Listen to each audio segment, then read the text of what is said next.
Alright, are we there yet, guys? If you need a Bible, there are Bibles underneath the chairs. There are pens underneath the chairs. Except for these chairs. $4.90 in the blue Bibles, alright, guys? Unless that's making me nervous. Sorry, you move a lot. Yeah, I do move a lot. Yeah, I walk around a lot. I can't sit still when I'm up here. Alright. So Mark chapter 8, verses 27 through 30.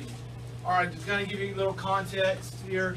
Right before this passage, we see here Jesus healed a blind man. A man that was blind, Jesus gave him sight. Alright. So he just performed this amazing miracle. Alright, and so he pulls his disciples.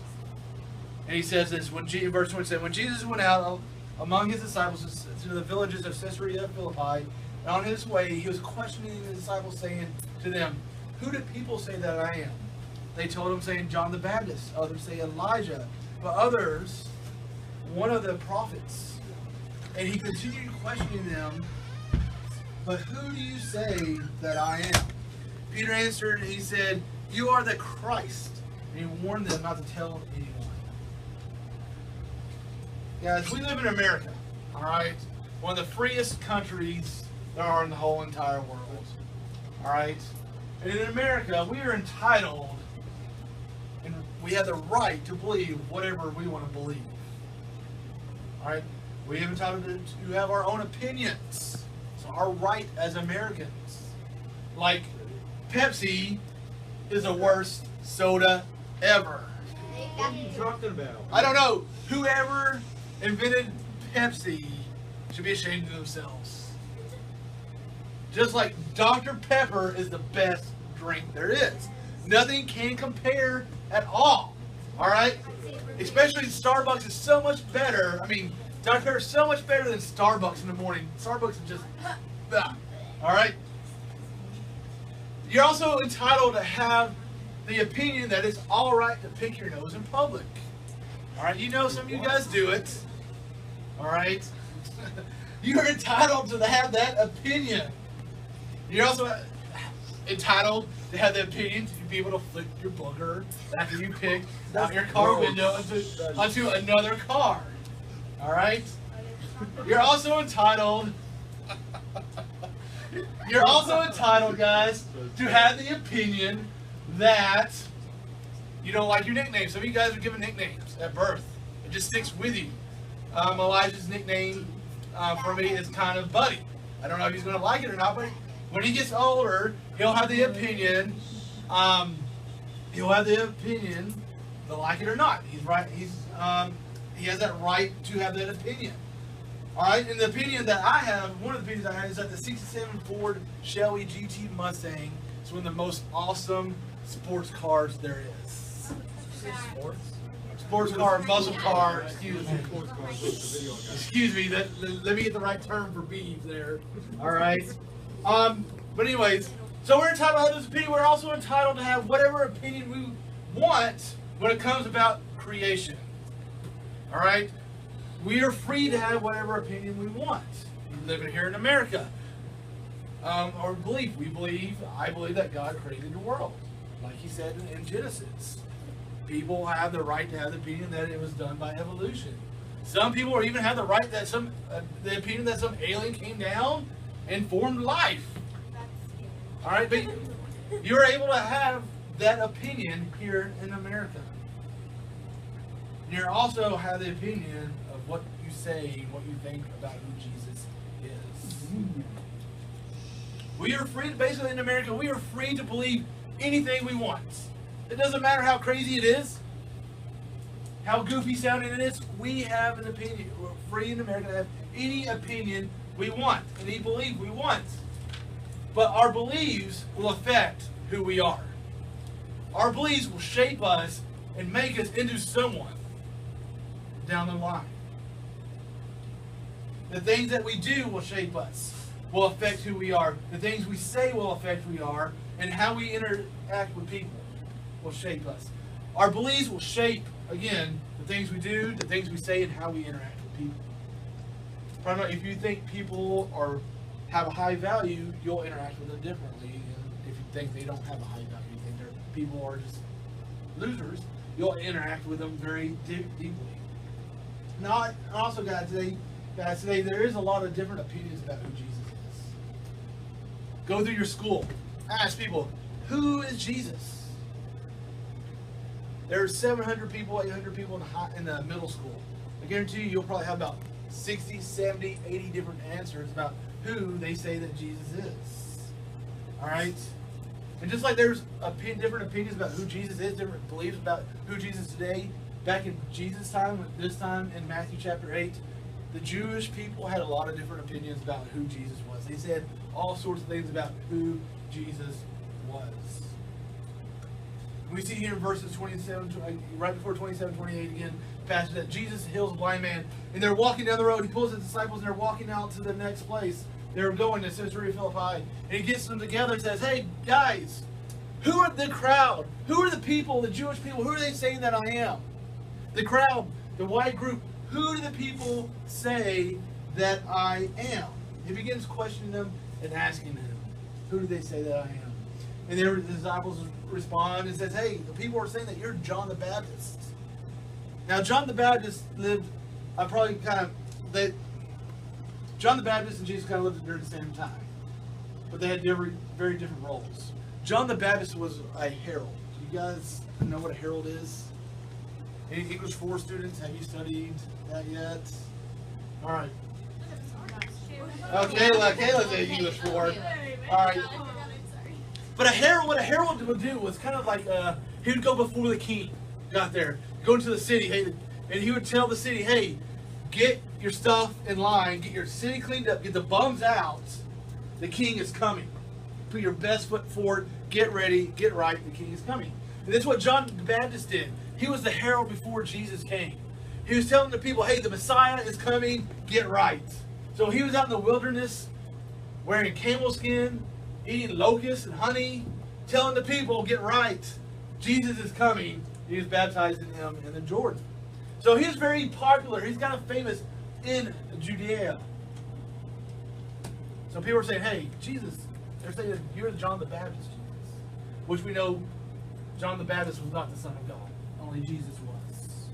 Other people are saying that he was the prophet Elijah. The prophet Elijah, if you read through the Old Testament, we know he didn't die. He got caught up in a chariot. He got whisked up into heaven.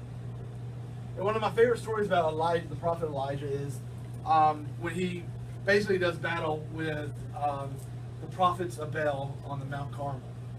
Are y'all familiar with that story? Well, at this time it was a divided kingdom, very dark time in the kingdom. The people had turned away from God and was worshiping Baal and all sorts of other false gods and false idols. And Elijah comes up with this. All right, so he goes to the prophets of Baal and says, all right, I'm paraphrasing in my words. Let's have a battle royale, guys. All right, let's go to Mount Carmel. Let's have an offering, and whoever's God, burns up that offering, we'll worship. It'd be either Baal or Jehovah, God, Jehovah. So they're like, all right, let's go, let's do it. So the prophets of Baal arrive. Elijah arrives on Mount Carmel, and I'm pretty sure there's probably a big group of people. All right, they're wanting to know, all right, what God are we going to worship? What God are we going to serve? And Elijah's like, all right, guys, the prophets of Baal, you guys go first. All right, you get your God to burn up that offering here. So they lay out the offering. I'm sure they started praying, chanting, whatever the prophets of Baal did. And nothing. I imagine Elijah sitting back, leaning on a rock, mocking them. All right. Just saying, hey, your God's asleep. Maybe your God's asleep. Maybe you need louder. So I imagine the prophets of Baal getting louder and louder. As the day goes on, they start cutting themselves, Scripture says. So they're cutting themselves trying to get their God's attention. Says, hey, burn up this offering. So imagine they're running around with sharp knives, cutting themselves, blood flying everywhere. And then and Elijah's sitting back kind of mocking them. One very, very loose translation of the Bible, I would suggest you read this translation, said, hey, kind of says, Elijah said, hey, maybe your God's on the toilet. Maybe he's on the toilet. All right. And nothing happens. So Elijah's like, all right, it's my turn. So he sets up an altar, sets him an altar, puts some wood, puts an offering. He's like, all right, guys, bring buckets of water. So he had people just dump buckets and buckets and buckets of water on this wood. Now, science class. Does wet wood burn? No. No, not at all. All right. So he's there. There's water. The wood's soaked, and he begins to just pray to God out loud. And then all of a sudden, fire came down from heaven, burnt the offering up, and the people were like, "All right, decided." And they went and they slaughtered all the prophets of Baal. And at that time, they worshipped Jehovah. He was the God of the nation at that time. So they thought he was him because, he got up, Elijah didn't die, he went to heaven. They thought Jesus was Elijah, kind of reincarnated, I guess. All right? Then they're like, oh no, he's one of the other prophets. Because, again, Israel and Judah, they had a lot of prophets because prophets were people that brought a message to the people from God. So they're like, oh, he's one of the other prophets. Just like then, today there are many opinions about who Jesus is. Religions have an opinion about who Jesus is. The Muslims believe that Jesus was just a prophet. No, he was not the Son of God. He was just a prophet. The Jews believe that he was a good teacher. He was not the Son of God. He wasn't the Messiah, but he was a good teacher. Some people, probably if you ask in your school, think, no, Jesus was just a fairy tale, a nice little story. Some people think he was just totally made up. And some people say he never existed and was totally made up. But as followers of Christ, as Christians, we believe that Jesus is the Messiah, is the Son of God, the Savior of the world, that he offered himself as a sacrifice for our sins.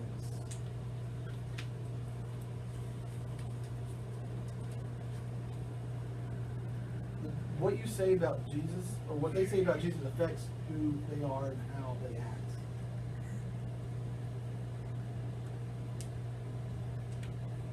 Thing is, though, Jesus just ended there with the crowd. All right, he didn't end it there with the crowd. Jesus came back to the disciples after they answered what the crowd thought. It's like, what do people think?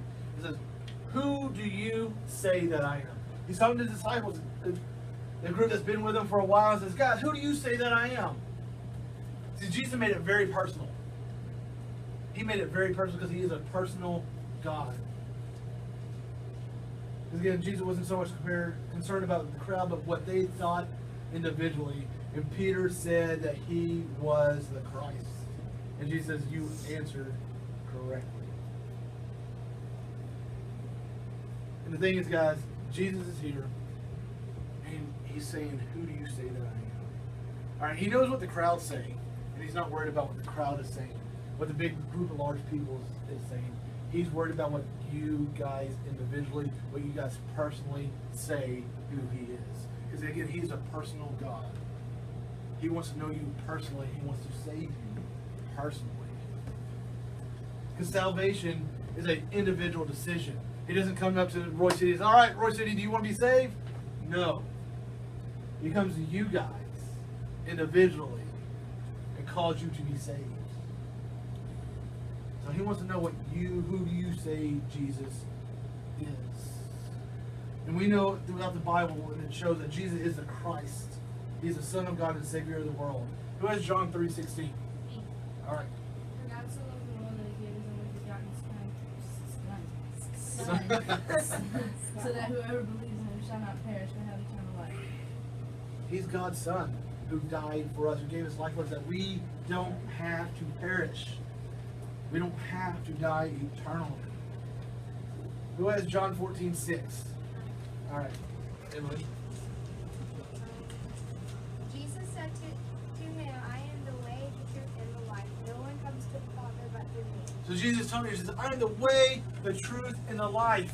No one gets to God except through me. There's no other way to get to God but through me. See, the thing is, guys, we've all messed up. We have all sinned. We've all broken God's law. Things that God said don't do, we do. We talked about last week how natural that comes from us. And I gave you the example of our son Elijah. All right? You tell him something, no, he's going to do it. Just like me. Just like you. All right? He's going to do it. And that is sin. All right? And it causes us to be separated from God because God is holy. And it causes us to have imagine the Grand Canyon between us and God. And for us to have eternal life, for us to have a relationship with God, we got to get back through Him. But there's the canyon standing there between us and God. And the only way, Jesus said, the only way you get to cross that canyon is through me. I am the only way. And He made a bridge with a cross to get to the other side. Who has Romans 10:9? But can I read 9 and 10? Yes. It makes more sense. Okay.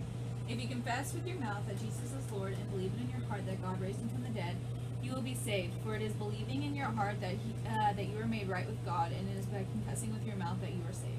Awesome. Believe and confess. He said, believe and confess that I'm Lord, and you will be saved. There's no, you have to do this plus this. You have to do this plus Jesus. The Bible makes it clear it's only through Jesus that there is salvation. And He's offering that salvation to us, to you guys tonight. Guys, there's a lot of important questions that you'll have to answer in life. A lot of important questions throughout life you have to answer. You guys just, some of you guys took the STAR test this week. Those are important questions. They kind of dictate where classes you're going to be in next year. If you're in high school, if you get to graduate or not. Some of you guys got the TSI coming up or going to come up next year. All right? If you get to see if you're able to take college classes. You got the SAT, ACT, all that stuff. All right? Those are all important questions. But the most important question you'll ever answer is, who do you say Jesus is? That's the most important question. Because that question will shape your eternity. Will shape your eternity. Like I said before, Jesus isn't worried about what the crowd says. He's worried about what you guys say. Individually. Who do you say that He is? Again, that question will shape who you are from this point on. Will shape your eternity, where you'll spend eternity. So here's the question. My question, how will you answer that question? You know, Jesus is the only one to offer salvation. And last week we talked about what Jesus went through to give us salvation. What He went through to save us. We talked about that last week. He did all that so that we may be saved.